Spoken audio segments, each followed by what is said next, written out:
Olá pessoal, tudo bem? Eu sou Gustavo Scatolino, professor de Direito Administrativo aqui do Gran Cursos Online. Estou aqui para trazer para vocês uma dica muito importante para o concurso do MPU. Projeto MPU, a vaga é sua. Olha só, pessoal, e essa dica aqui vai valer tanto para a prova de Direito Administrativo quanto de Direito Constitucional. É comum as duas matérias. Quais são as situações em que o servidor, uma vez estável, pode chegar a perder o seu cargo? Temos três situações na Constituição, artigo 41, e mais uma situação lá no artigo 169 da nossa Constituição. E na Lei 8.112, vamos ver que só tem duas situações ainda previstas. Olha só, quais são as três situações que ele pode perder o cargo de acordo com a Constituição? Quais são as situações? Sentença judicial com trânsito em julgado. Então, depois que realmente o processo judicial acabar, ele vai perder o cargo dele. Pode ser, de repente, por ação de improbidade, que é um processo judicial. Transitou em julgado, vai perder o cargo dele. Pode ser, às vezes, por um processo criminal. Imagina que o servidor cometeu um crime, um homicídio durante a sua atividade particular, vai ter um processo criminal e se houver uma sentença penal com pena privativa de liberdade por mais de 4 anos, um dos efeitos da condenação é ele perder o seu cargo. Perde o cargo, então, por sentença judicial. Segunda situação, qual que é? Processo administrativo disciplinar com garantia de ampla defesa. Então, se o servidor praticar um dos atos do artigo 132 da Lei 8.112, ele pode chegar também a perder o cargo dele, nesse caso, pela demissão. E a terceira situação? Diz a Constituição, mediante processo de avaliação periódica de desempenho nos termos de lei complementar.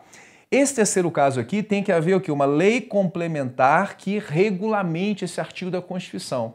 Na prática, esse dispositivo não está ainda em aplicação. Por quê? Porque essa lei complementar até hoje não foi confeccionada, mas são três situações que estão na Constituição. Nesse caso aqui, ele vai ser demitido. No inciso 2 também vai haver a demissão e aqui vai ser caso de exoneração, que não representa uma punição, como acontece no caso da demissão. Só que olha só, pessoal, na nossa Constituição tem mais um dispositivo, que é o artigo 169 da Constituição, que permite perder o cargo mesmo sendo estável. Qual caso é esse? Vamos ver?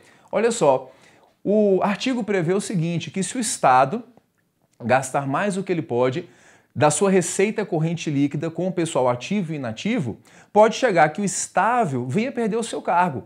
E nesse caso fala a Constituição, antes que o estável venha perder o cargo, porque o Estado gastou mais do que podia da sua receita corrente líquida, o que vamos fazer primeiro?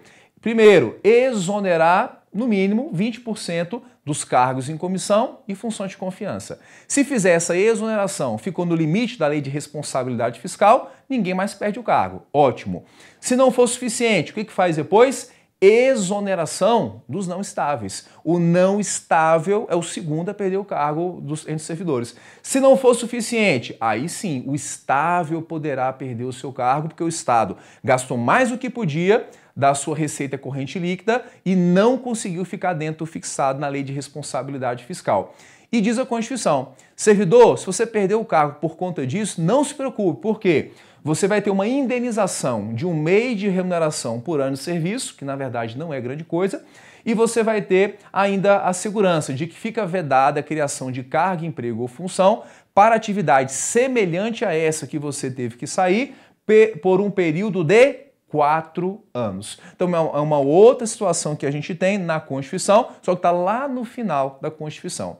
Pessoal, cuidado, porque na Lei 8.112 nós temos só duas situações. A lei fala assim, o servidor, uma vez estável, perderá o cargo em razão de sentença judicial com trânsito em julgado e processo administrativo com garantia de ampla defesa. Na lei não tem nem o caso de avaliação periódica, nem esse caso da Constituição. Na sua prova, e essa é uma dica muito importante, preste atenção como que vão perguntar para vocês. Se é de acordo com a Constituição, se colocar as três situações do artigo 41, já está certa a questão. Se colocar as 4 situações, incluindo a do artigo 169, está mais certa ainda a questão.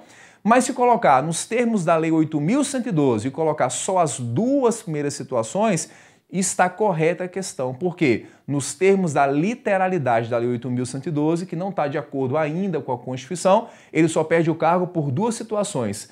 sentença judicial com trânsito em julgado e processo administrativo disciplinar com garantia de ampla defesa. Ficamos aqui com essa dica para o MPU e até a próxima dica.